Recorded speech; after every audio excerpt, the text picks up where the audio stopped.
Restons ensemble, je vous salue Marie. Au nom du Père et du Fils et du Saint-Esprit. Je vous salue Marie, pleine de grâce. Le Seigneur est avec vous. Vous êtes bénie entre toutes les femmes, et Jésus, le fruit de vos entrailles, est béni. Sainte Marie, Mère de Dieu, priez pour nous, pauvres pécheurs, maintenant et à l'heure de notre mort. Au nom du Père et du Fils et du Saint-Esprit. Amen.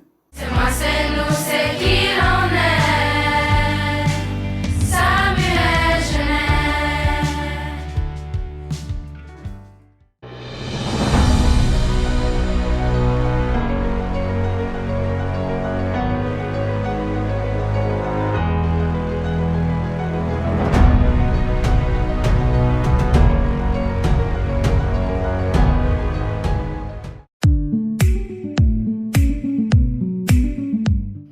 Bonjour Lazare, aujourd'hui le 11 juin 2021 est le défi Nailed It. Chaque représentant de niveau va répliquer un dessin d'une grenouille. Votez quel dessin de grenouille est le meilleur sur le Google Form de votre classe parmi vous. Vous avez la chance à gagner des points pour les grands jeux. En première place, 50 points, deuxième place, 25 points et en troisième place, 15 points. Participez en grand nombre! Bonjour les élèves! Le thème de la dernière journée de cette semaine verte est « Je réduis le gaspillage électrique ». Nous vous proposons d'essayer une de ces 5 astuces de la vidéo qui suit. Une fois le défi relevé, vous pouvez soumettre une vidéo ou une photo de vous en action en taguant ou en envoyant un DM au compte Instagram de la Préconcentration scientifique ou par courriel à Madame Valérie Lauzon. Chaque soumission vous donnera une chance de gagner un super prix écolo. Bonne chance et un gros merci pour votre participation à notre semaine verte. Un petit rappel qu'une planète nette, c'est donc ben chouette. Les Canadiens sont parmi les plus grands consommateurs d'énergie, dont plus de 70% provient des hydrocarbures, comme le pétrole, le gaz naturel et le charbon. Le secteur des hydrocarbures est le principal émetteur de gaz à effet de serre. Ah, mais j'ai pas d'auto, ni d'usine. Cependant, le Canada peut aussi compter sur des sources beaucoup moins polluantes pour produire de l'énergie, comme l'hydroélectricité. Toutefois, les ménages canadiens gaspillent encore trop souvent cette ressource. À terme, en économisant cette électricité renouvelable, nous pourrions réduire notre dépendance aux énergies fossiles.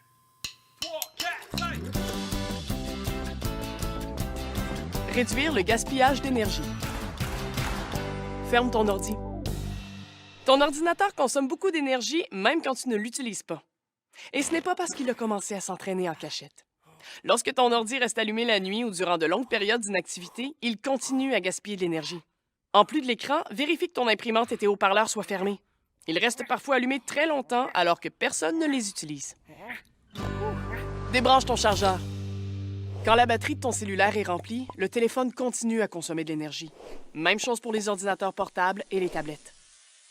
Éteins les lumières. L'éclairage représente jusqu'à 10 % de la consommation d'énergie dans une maison. Aucun meuble n'a peur dans le noir.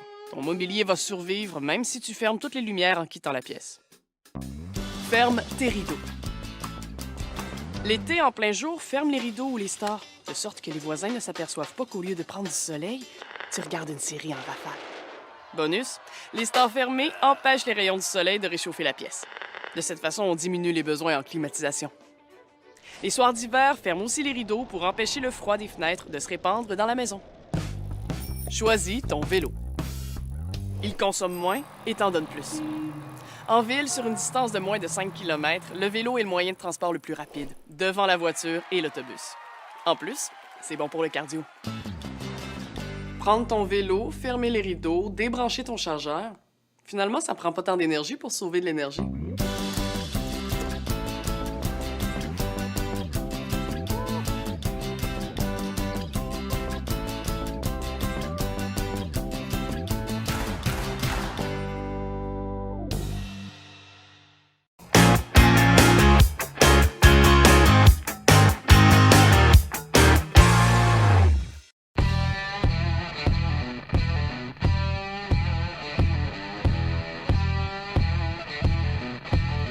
Sortez vos chandails, sortez vos hoodies, sortez vos vêtements de Samuel Genette. Aujourd'hui, le thème c'est Lazare est fier.